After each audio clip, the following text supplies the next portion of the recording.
नमस्कार दोस्तों, मेरा नाम जतन भाई बिजनौरी।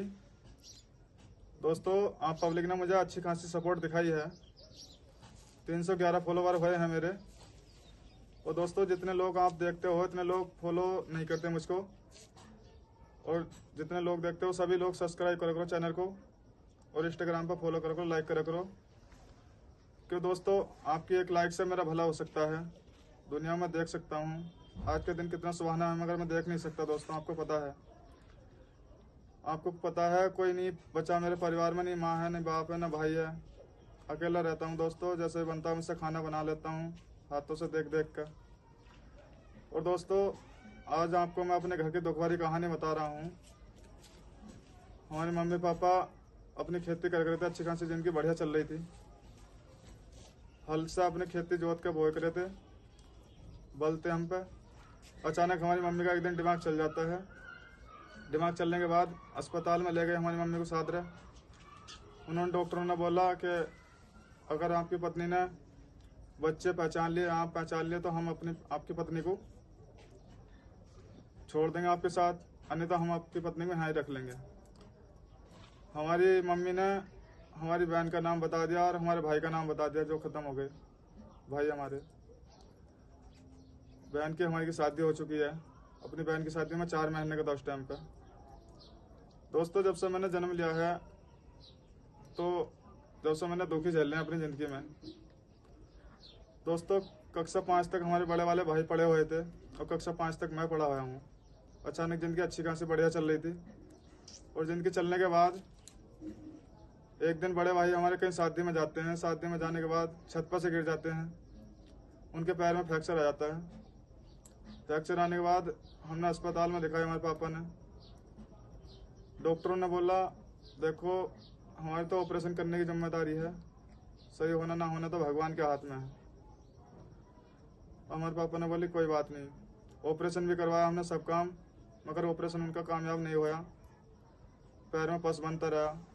फिर पैर अचानक सूखने चालू हो गए। उसके बाद मुझे दस्त लगे, जिसे पेचिस बोलते हैं। बुखार आया था, पेचिस बनी थी। पेचिस में मेरी रोशनी चली गई। हमारे माँ बाप पे इतनी गुंजाइश नहीं थी। पहले माँ पे लगाए, फिर भैया पे लगाए। भैया पे लगाने के बाद डॉक्टर, फिर भी हमारे पापा ने हार नहीं मानी, लेकर गए डॉक्टर के पास में। जब डॉक्टर के पास में लेकर गए, डॉक्टर ब्रिज घाट में वो लगता है अस्पताल को, कैंप लगता है। कैंप लगने के बाद डॉक्टर बोले कि आपके लड़के को रोशनी वापस आ जा सकती है, 8,000 रुपये लगेंगे। हमारे पापा बोले अभी तो मैं दुखों से घिर रहा हूँ, 2-3 जगह मैंने पैसा उठाया है, मुझसे हो नहीं पाने का। डॉक्टर बोले देखो ये तो प्राइवेट अस्पताल है, इसमें तो आपको पैसा देना ही पड़ेगा। सरकारी अस्पताल की हमारे पापा को जानकारी नहीं थी।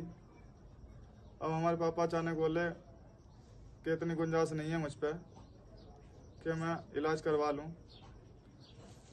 तो अचानक ही एक दिन आंखों की रोशनी चली गई। अब हमारे पापा बोले जैसे भी ज़िंदगी चलेगी अपनी चलानी पड़ेगी हमें। अचानक ज़िंदगी चलती रही।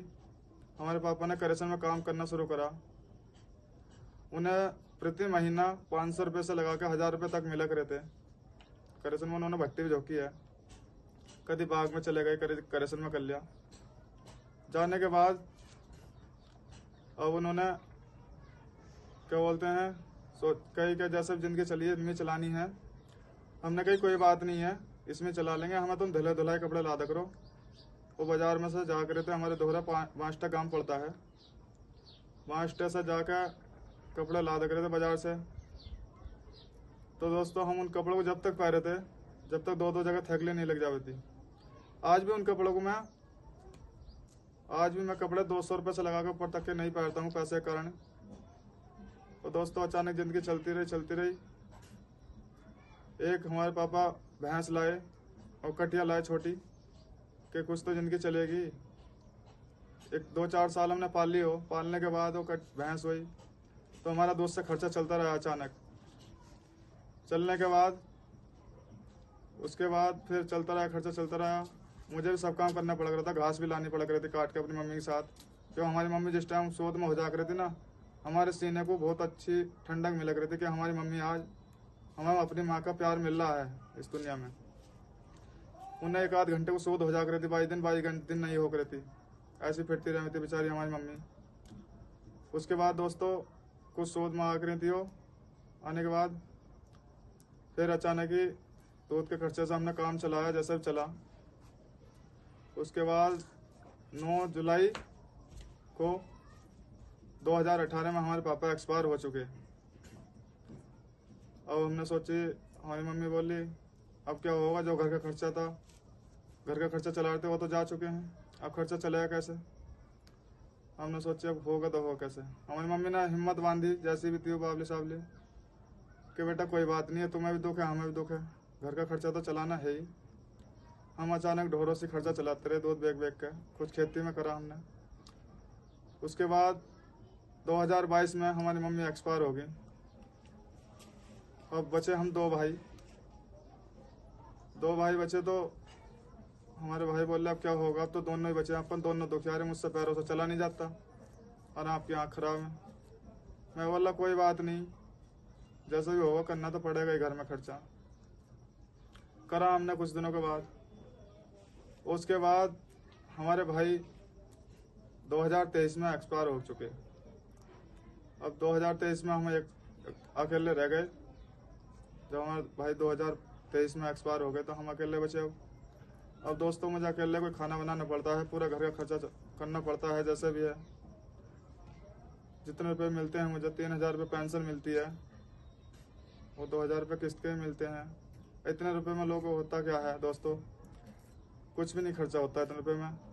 आप लोग मुझे ज़्यादा से ज़्यादा सपोर्ट करें, छोटे बड़े भाई सभी बहन भाई ज़्यादा से ज़्यादा लाइक करें और कमेंट करें। मैं आज भी अस्पताल में गया हूँ, चंडीगढ़ भी गया हूँ, PGI भी गया हूँ और बेणु अस्पताल में भी गया हूँ, CL गुप्ता में भी गया हूँ। आप चाहते हो तो मैं वीडियो में कागज डाल दूंगा जो मेरी GRG की जांच और आंखों की जांच हुई है, आप देख सकते हो। नमस्कार दोस्तों।